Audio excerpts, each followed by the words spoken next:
This is the Louie Tee Network. In the lab room.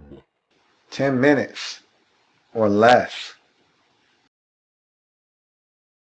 Cincinnati Bengals. Welcome, you are in the lab room. I'm your host, Lou. Thank you for joining me here on the program, 10 minutes or less, Cincinnati Bengals. Cue up the clock.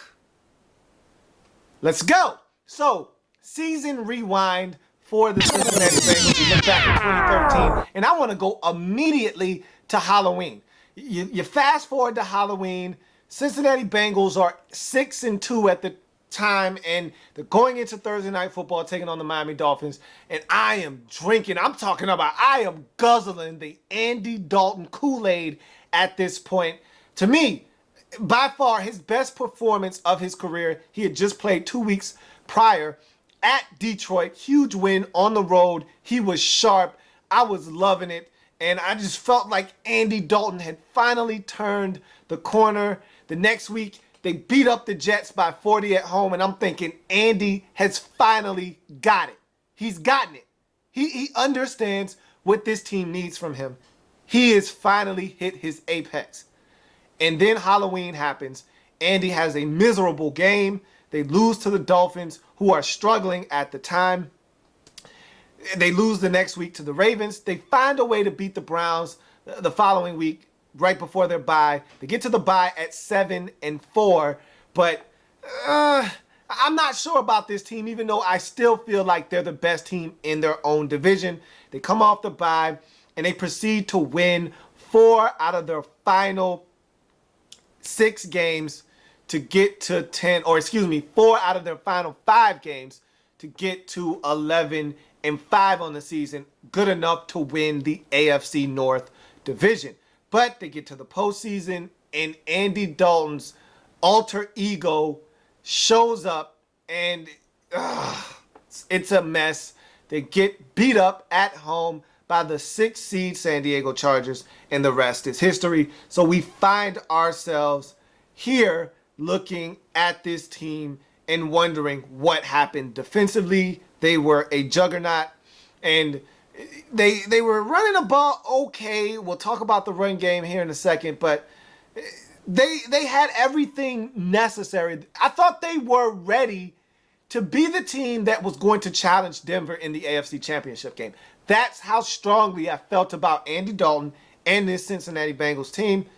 And then it's really hard to explain. It's hard for me to wrap my brain around what happened in that game, because that's not the Cincinnati Bengals team I had watched all season long. But I'll say this much, and we'll revisit this a little bit later.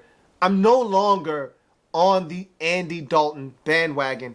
We'll talk about that further later on in the video. But now that brings us to the 2014 offseason, and you look at free agency for this Cincinnati Bengals team, and you start with their own free agents. Bengals have over $22 million worth of cap space. We know how frugal the Browns can be, and how they usually have a lot of money to play with under the cap. But they don't really have a lot of free agents you look at and say, we got to have that guy back. So they've got money, and they've got some areas of need that I think they can attack through free agency. And so let's look at their free agents first before we look at their needs going into the offseason. So you look at their free agents: Brandon Gee, Bernard Scott, Zoltan Mesko, Brandon Tate, Alex Smith, Anthony Collins, Dennis Rowland, Mike Pollock, Michael Johnson, Chris Crocker, Taylor Mays, Andrew Hawkins, Vincent Ray, and Dane Sensenbacher. And so you look at the final 3 of Sensenbacher, Ray, and Hawkins. All of those guys are restricted free agents. And so you look at the Cincinnati Bengals, and to me, when talking about this team and who they should bring back as their own, I think Vincent Ray played his way onto this roster.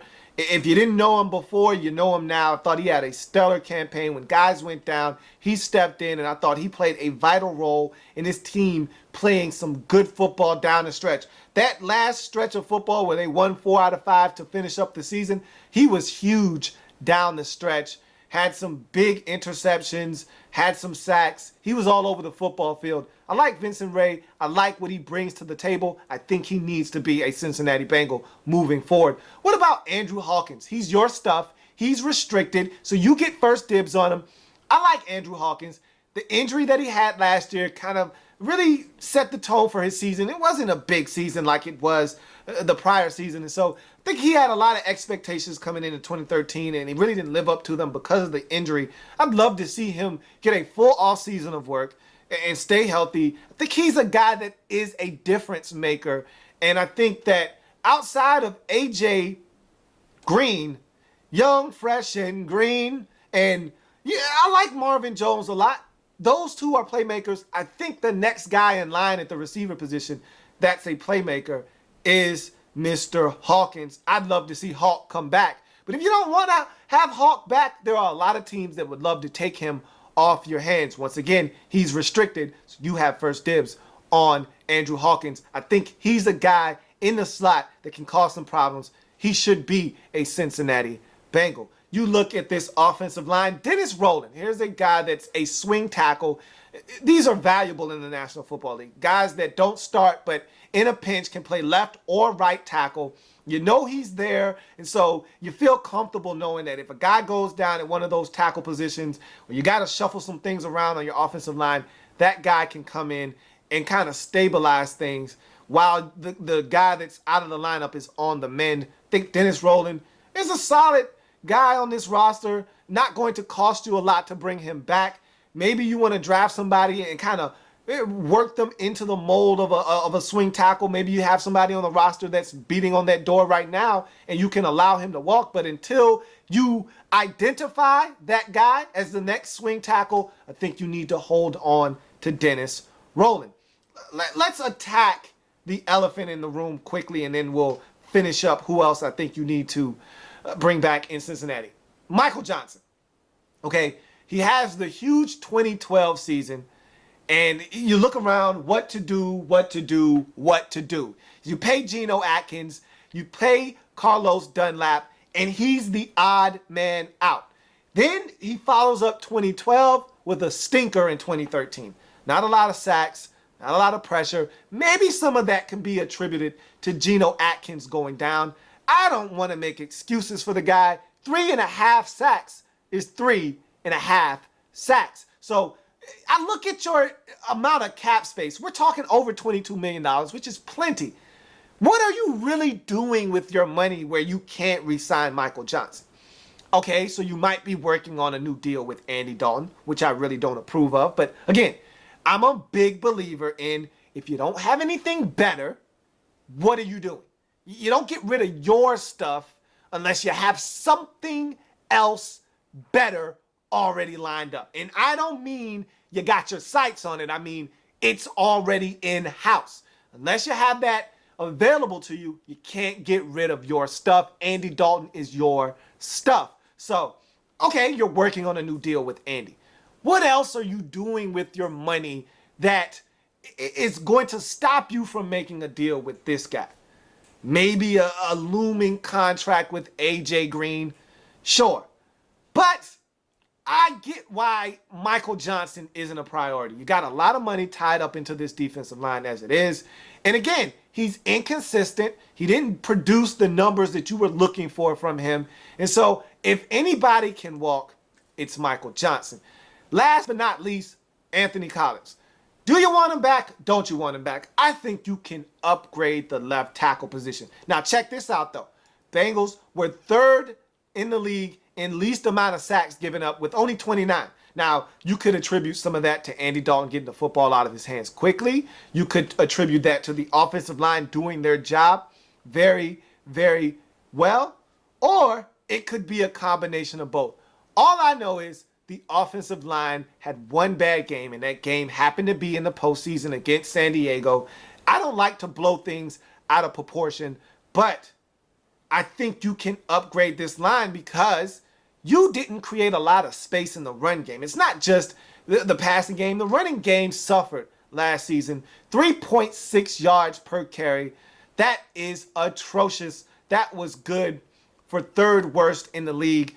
You can do much better than that. I think it starts at that left tackle position. Maybe you can upgrade that. This draft is extremely deep at the tackle position. Think you can upgrade the left tackle position. If you don't like what you see, if you feel like Anthony Collins is a guy you need to bring back, knock yourself out. I just feel like you can do better. So I think you need to go ahead and upgrade that position. But looking at team needs for the Cincinnati Bengals, you look at quarterback. I feel like Andy Dalton is no longer the guy in Cincinnati now. Again, I just talked about him being the future of this franchise and how I felt about him prior to this past season. I don't feel that way anymore. I thought Andy Dalton could win you a Super Bowl if everything around him was perfect. And I thought last season the storm was brewing and he let me down.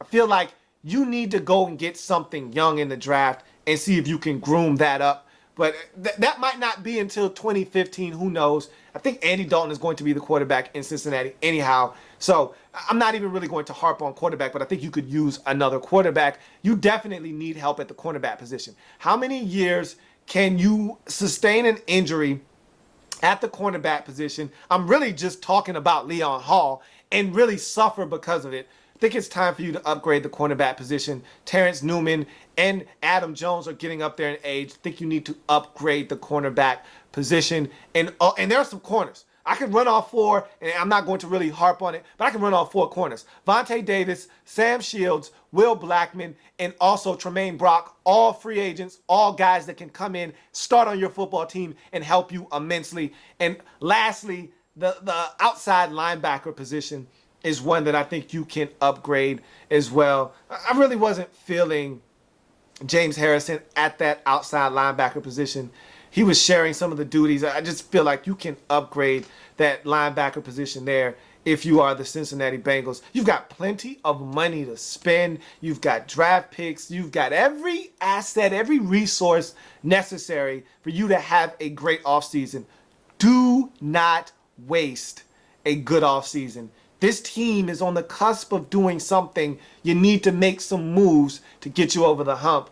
And maybe Andy will come around. Maybe I was just a little hard on Andy. Maybe I wasn't. But you need to make the smart and shrewd moves in the off season. Man, I went way over my limit. Time flies when you're talking football. That was the Cincinnati Bengals in 10 minutes, or maybe 12, or less. 10 minutes or less. Like the content? Want more? Sub up. In the lab room.